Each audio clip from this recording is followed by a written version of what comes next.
So one of the things that we need to be able to do is initialize lists and add items to them. So let's create another program. We're going to call this append demo. What we're going to do is we're going to initialize a list. Oh.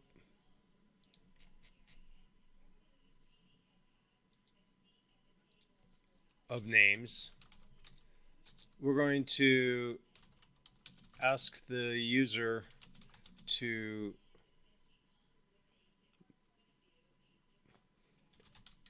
provide 3 names,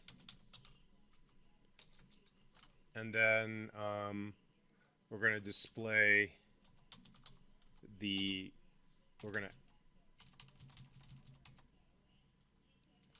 add them to the list, and then we're going to display the list.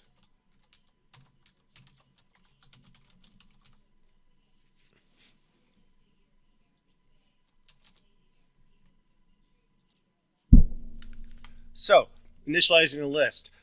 Well, the way we can initialize a list is actually just by doing this. We create an empty list. So this is an open and closed square brace. That means there's no names in it. And just to show you what that looks like, let's just do a print, and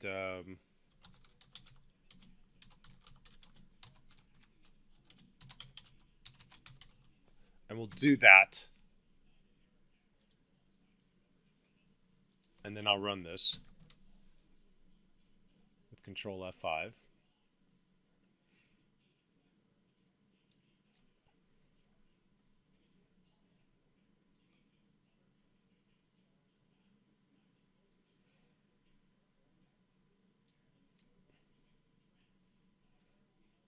And we can see right here, well, there's our current list. It's just an empty list. So now let's ask user for just one name. So I'll say name1 is equal to, we'll do an input. Please enter a name.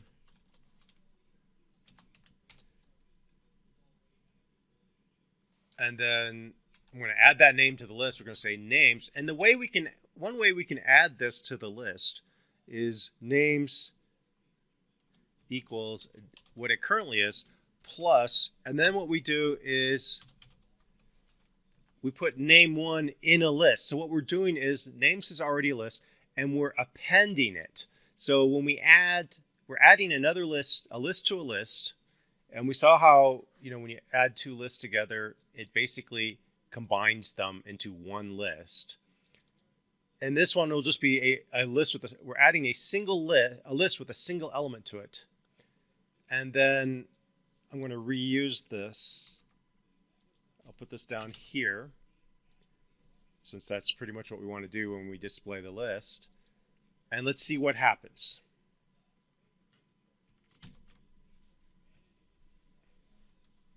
So I'll put in, let's see if we can see some of this. So right here we are inputting the name. And you can see it added the name Rob into this list. So let's see if we could add another name. So let's just do this 3 times and see what happens. Now, obviously, this seems repetitive. There must be some way of doing this in a more elegant manner. And yes, later on when we learn how to do loops, we'll learn that. But I just want to show how we can do appending of elements to here. So what's happening here? Well, first we're going to add name1 to this names list. Then we're adding name2 to name3. Realize that each time this is the previous list. So this one is this one over here with name1 added. This one is this one over here with name1 and name2 added. And so let's see what happens here. So I'll run this again. And let's see, we'll put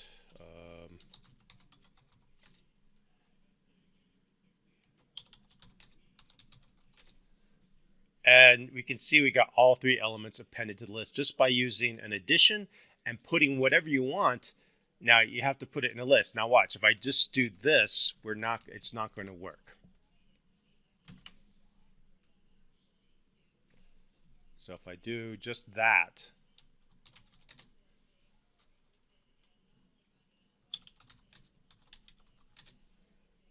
we get an error because when we said names is equal to names plus name1, well, name1 here is a string. We can't concatenate a string to a list. Remember, at this point, this is an empty list. So we have to make it a list to be able to concatenate it in. Now, another thing we can do to shortcut this is we can say rather than names equals names plus, we can say names plus equals. And that's the same thing. So plus equals is basically just a shortcut for doing names is equal to names plus. And it's not a bad practice because if you misspell the second one, it messes it up. So this kind of avoids having to write the same thing twice, which is something we like to do with programming, is avoid duplication whenever possible. And so you'll see that this still works the same way. We're just appending this to names.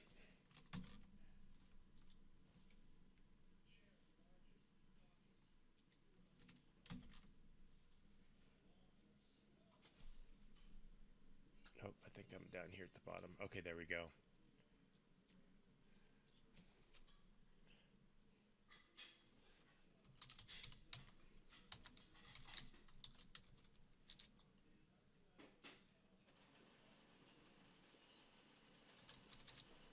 And we can see that everything was added to our list, so we can concatenate it. We can play around with this in the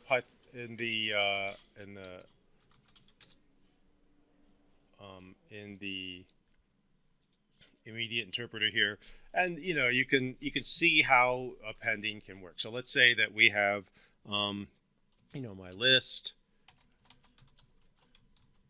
is equal to an empty list. We look at my list, we see it's empty. My list plus equals, and then we add another thing, 1, 2, 3. And then if we look at my list, we see that it appended 1, 2, 3. My list plus equals, if I add 2, 3, 4, and then look at my list, we can see that it will append. We can do this also with other type. Let's see if we can do this with tuples. So my tuple is equal to 1, 2, 3. Get the right symbol. Actually, we'll make it an empty tuple. Let's see if that. Look at my tuple. Yep, and then my tuple plus equals.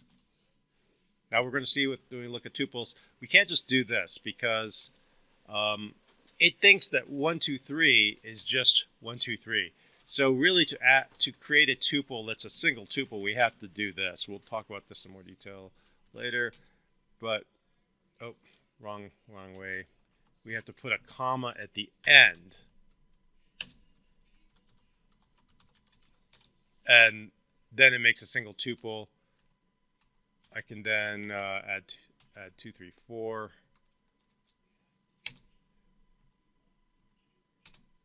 And we can see that we add. So if you have a tuple with just one element in it, you have to add a comma at the end. But we can see with the list, we're able to append. We can also do this with strings. Text is equal to an empty string. If you look at text, it just displays an empty string. And this shows you the equivalence between double quotes and single quotes, right? Python will always display things by default with single quotes. Single quotes and double quotes are interchangeable. But we can do something like this. And we can see add Rob. Now, if we do text plus equals,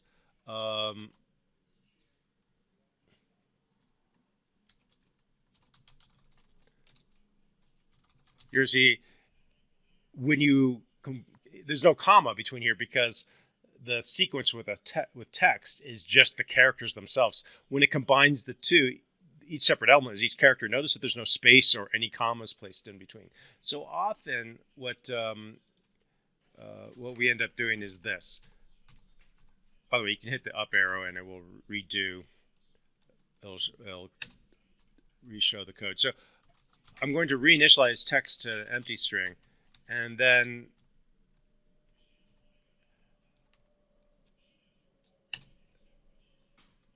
so here we have the first word. When we're concatenating strings this way, what we often do is we put a space in here at the beginning. Oops, that's not the one I want. I want this one. We'll put a space in there at in that string so that it'll add that space. So when you're doing strings, you often will add little characters in here to do that. Now the other way we could do this is we can also do things like this.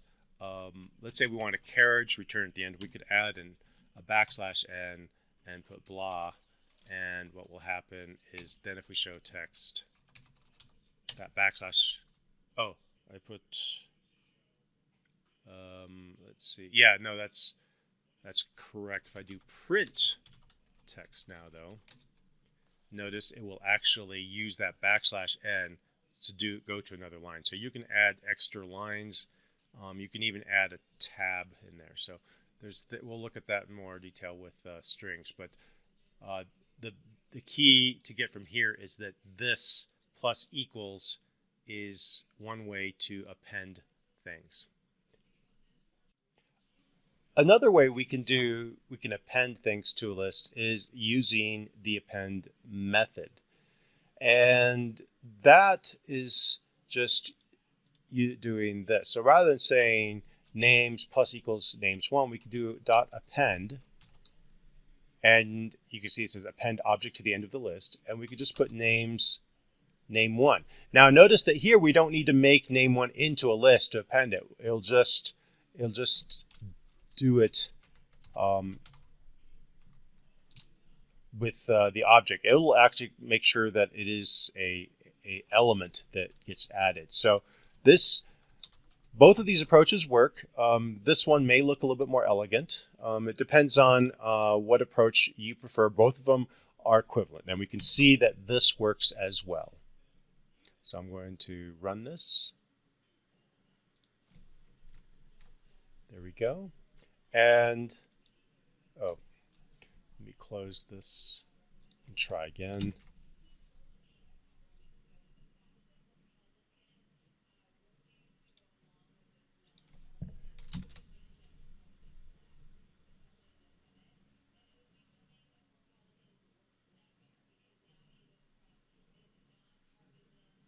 There we go.